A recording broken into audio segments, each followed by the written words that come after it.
If you grew up in the 2000s like me, you grew up witnessing the rise of 3D animation. Studios that previously made films using costumes and puppets were trying out 3D animation or mixing it with live action.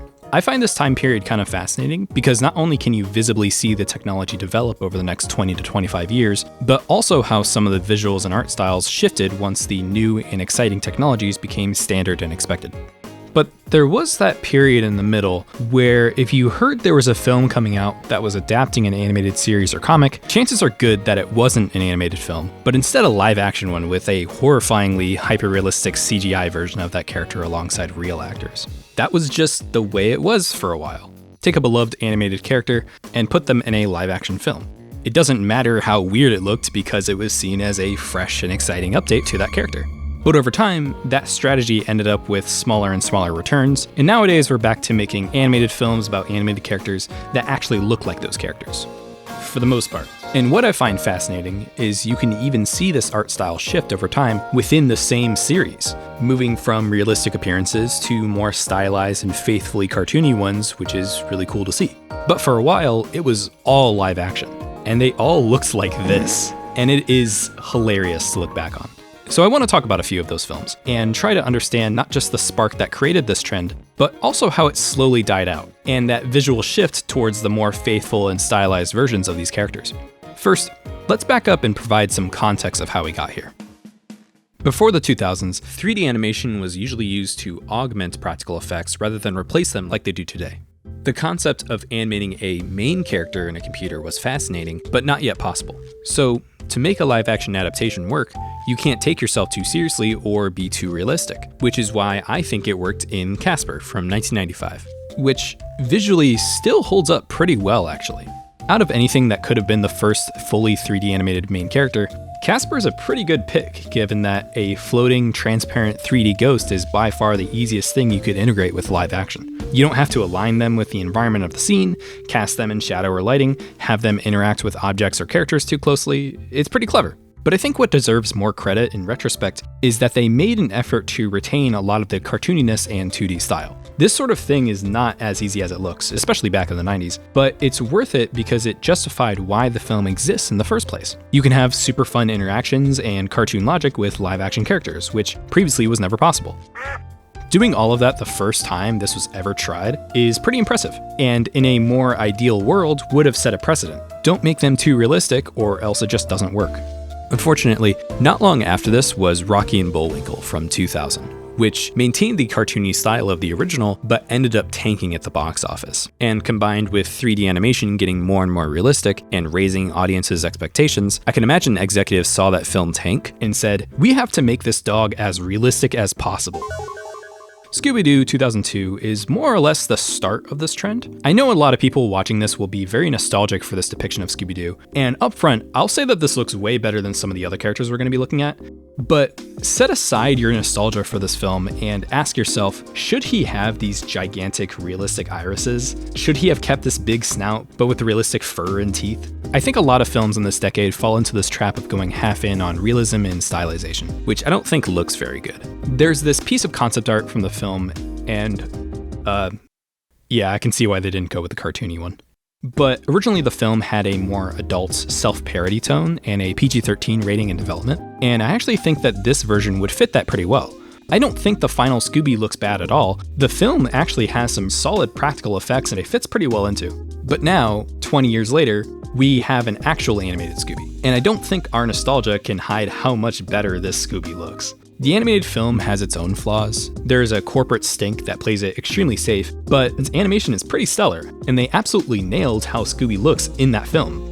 In those 2 decades, I feel like we learned how to depict cartoon characters with fur and details in a much more appealing and subtle way. And it does a pretty excellent job transferring a lot of what makes him iconic into 3D. Obviously, I don't think if you took Scooby from the animated film and put him in the live-action film, it would work perfectly. There's an art direction and aesthetic to the live-action film that Scooby does fit into.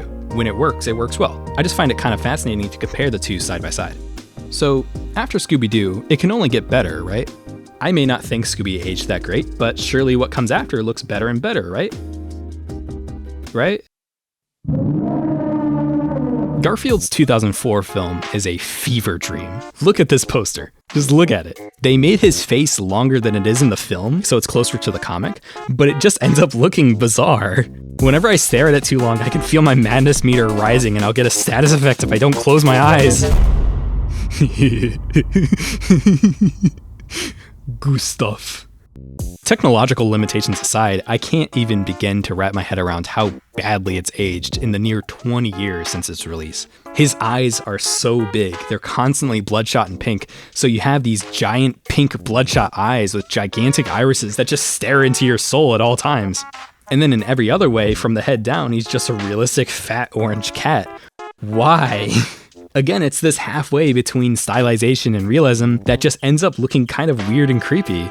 His fur also has this fake quality to it that kind of looks more like a carpet and less like cat fur. It never quite catches the light correctly, so he's always sort of pasted onto the background like a sticker. I can't really super blame them for this. 2004 was fairly early in the fur simulation game, but it's still their choice to make his fur really dense and fluffy. Other films at the time, because fur simulation wasn't quite there yet, they chose to have their fur more subtle and shorter, which I think looks better in comparison. Also, his silhouette in this film doesn't really end up looking like Garfield. Like, he's a fat cat, but he has thin limbs, and fluffy fur would hide all that, so it ends up messing with his silhouette. Compared to Scooby, Garfield actually has a lot of 3D appearances in the same amount of time, and I think a lot of them look pretty good. I'm slightly biased, but I think his depiction in Nickelodeon All-Star Brawl probably looks the best. It captures a lot of the original comics expressions and personality in 3D that I think most other depictions lack. There is a 3D animated Garfield film that will be released in 2024, and there is a teaser image, but I actually don't really like how this looks. The fur details look way better in comparison to the 2004 film, particularly these little stripes, but there's some subtle character design changes that don't sit super well with me. He's a bit too stout and his face is a little too big. I think if I wanted to see a 3D animated film Garfield, it'd be the fur of this design but on the Nick Brawl model. I guess we'll have to see when it comes out. It'll probably look better in motion. Okay, that was 2004. Let's enter a new decade. 2011, baby. What have we got in store for us now? Okay, so around this point was when I remember hearing a lot of people starting to get really annoyed by the style of animation. CG was getting really good at this point, so computer-generated characters integrate into real environments super well. Compared to Garfield, I have zero complaints about how characters fit into the scene. They look good. The only thing that still needed to catch up was art style. And my god, do the Smurfs look horrible. I don't think you could get a charming shot out of this film if you tried. Something about the hyper-realistic eyes and cheeky mouths just feels so wrong. They have wrinkles and crow's feet and pores in their skin, and I just hate looking at them. They don't look horrible at a distance, but anytime the camera cuts in close, I just physically recoil in fear, like I'm a prey animal trapped in the corner by a terrifying predator.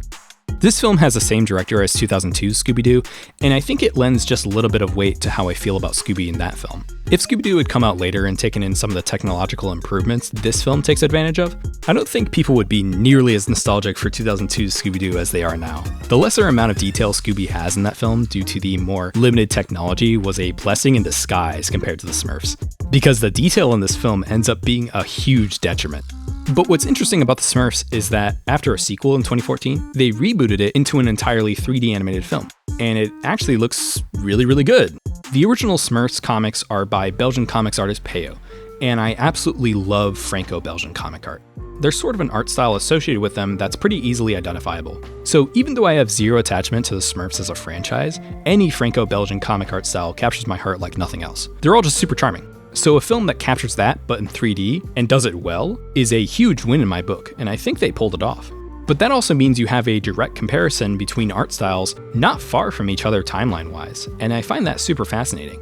In 2014, you got hyper-realistic, horrifyingly hideous Smurfs out here looking like my worst nightmare, and then not even 3 years later, in 2017, you have this super lovely art style that captures everything I would have wanted out of a 3D adaptation of a Franco-Belgian comic.